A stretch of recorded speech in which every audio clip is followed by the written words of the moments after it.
Olá, gente. Estamos aqui hoje com o professor e cientista político Manuel Moraes para falarmos um pouco do legado que a ditadura de 64 deixou para os estados nordestinos, né? Seja bem-vindo ao Trilhas do Nordeste, professor. Muito obrigado pelo convite, estou à disposição. O golpe militar de 1964 já começa com um evento simbólico em Pernambuco, com a prisão do governador Miguel Arraes e o assassinato de dois jovens estudantes no primeiro dia do regime militar. Que outros eventos desse tipo aconteceram no Nordeste? Você citou muito bem o massacre, né, a passeata dos estudantes, com o assassinato de Ivan Aguiar e Jonas Albuquerque, que foram mortos nesse enfrentamento de defesa da liberdade do Estado de Direito.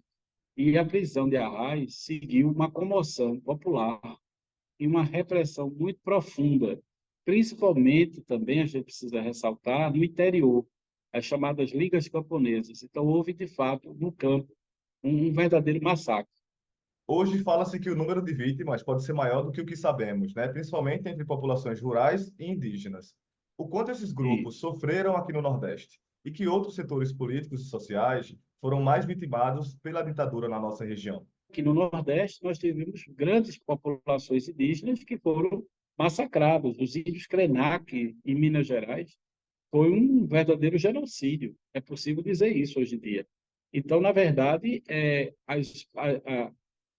o que a gente poderia ampliar isso aí lembrar de 50 mil presos nos primeiros dias do golpe de 64. Entre esses presos, você tem militares que não aceitaram o golpe de 64. É preciso lembrar que nem todo militar era golpista, tinha militares legalistas, né? E que também foram presos, torturados, enfim, alguns deles. Outros foram, de fato, operacionais, né? Apoiaram o golpe.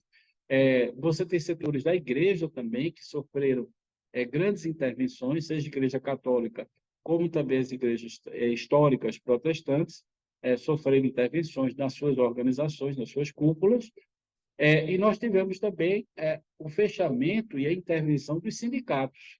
Então, uma ditadura, ela não se fixa apenas no aparato institucional do Estado. Ela também amplia, e no caso do Brasil a gente chama de ditadura, né, de golpe civil-militar, porque ela teve amplo apoio dos setores empresariais. Houve um momento do regime militar em que o governo contraiu muitos empréstimos em bancos estrangeiros para financiar o que se chamou de milagre econômico, né? O Nordeste desfrutou desse momento e qual o resultado desse ciclo no Nordeste?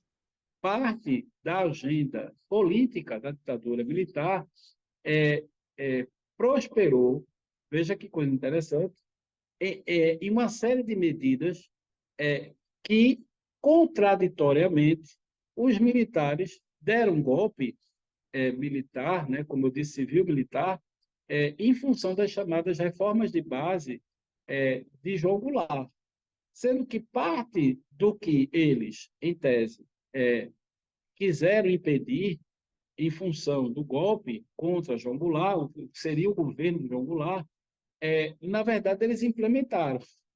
E um dos instrumentos desse desenvolvimento promovido durante a ditadura foi exatamente a SUDENE, que era a Superintendência de Desenvolvimento do Nordeste, que recebia recurso americano e recebia recurso, né, como você disse, de fora, de créditos internacionais, e que implantou no Nordeste uma série de indústrias.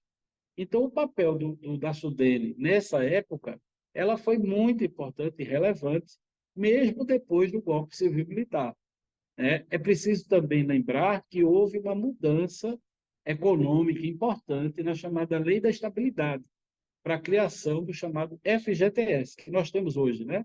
Então, o FGTS, que é um fundo tripartite, ele substituiu uma legislação anterior que dava muito mais garantias ao trabalhador de não ser demitido, a chamada Lei da Estabilidade. E com essa mudança, houve, por parte das empresas, uma economia, a possibilidade de remanejar recursos e também empreender, né? Após os 21 anos de regime, como você resumiria o legado da ditadura militar para o povo do Nordeste?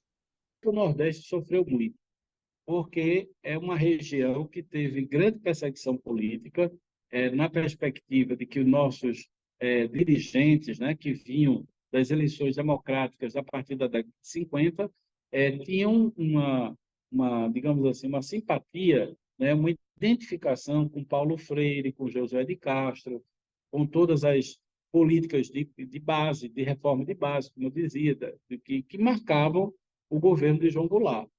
Com o fim desse modelo, houve, de fato, um maior enriquecimento, uma maior concentração de recursos no Sudeste, fazendo com que, inclusive, o Sudeste se tornasse, né, essa máquina que ela é hoje, econômica e social. Então, de fato, a ditadura prejudicou e muito o chamado equidade, né, a possibilidade constitucional de você trabalhar de forma a compensar essas desigualdades regionais.